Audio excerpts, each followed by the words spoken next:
Yo mga kabagis, for today's video nga pala, pumunta nga pala tayo ngayon sa Mahabang Parang at sa Hillside Summit Village. Ayun ang lakad natin ngayon.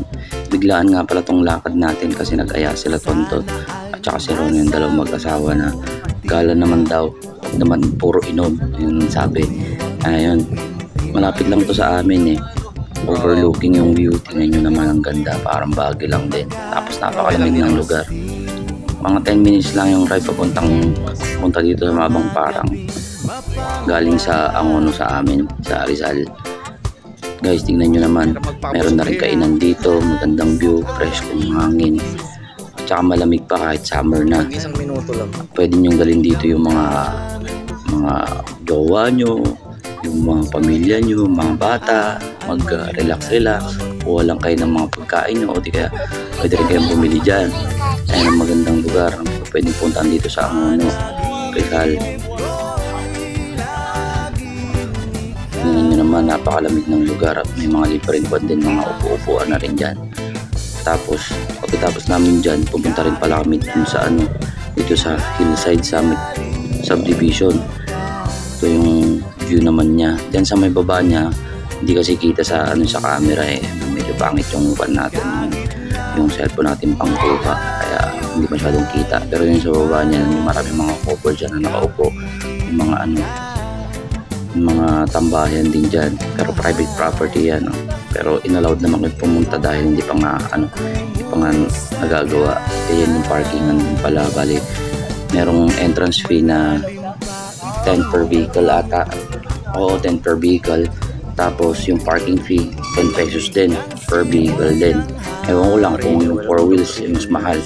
Ito nga pala tayo pumunta ngayon sa Premio. Ayun yung kasama natin, ang asawa kong si Ruth, tsaka itong dalawang mag-asawa, si Rona at saka si Tonton. Shoutout na pala sa inyo, salamat sa pag-aaya sa amin at nakagala naman tayo ngayon. Ito yung papunta, ang ganda ng pagkakagawa dito guys.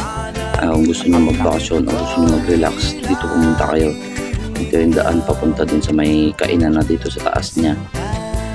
Diba, ginawa. Meron din palang banda dito.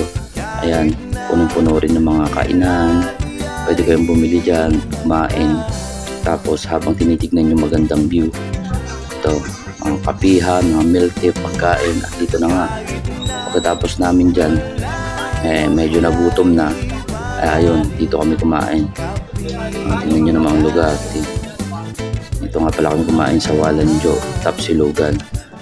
Kulit na rin dahil nasa 100 pesos meron ka ng anli sabaw at saka maraming kanin na rin yun. Naman, yan nga, si Tonton naiwan pa nga yung susi dyan. Susi, cellphone pala, kaya yung bumalik pa siya. Yan.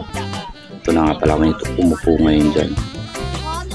Tignan nyo naman yung lugar, habang kumakain ka, nakakapag-relax ka, nakakapagtanggal ng problema. Yan, sulit na sulit din pala ang pagkain dito sa halagang 100 pesos lang guys. Ano nyo naman, ang daming kanin. Tsaka kung gusto nyo babalak kayong mag-unwind, dito na lang kayo pumunta. Napakaganda ng lugar, diba? Ang ganda, grabe. Ito na yung sisig nila. Kain tayo guys.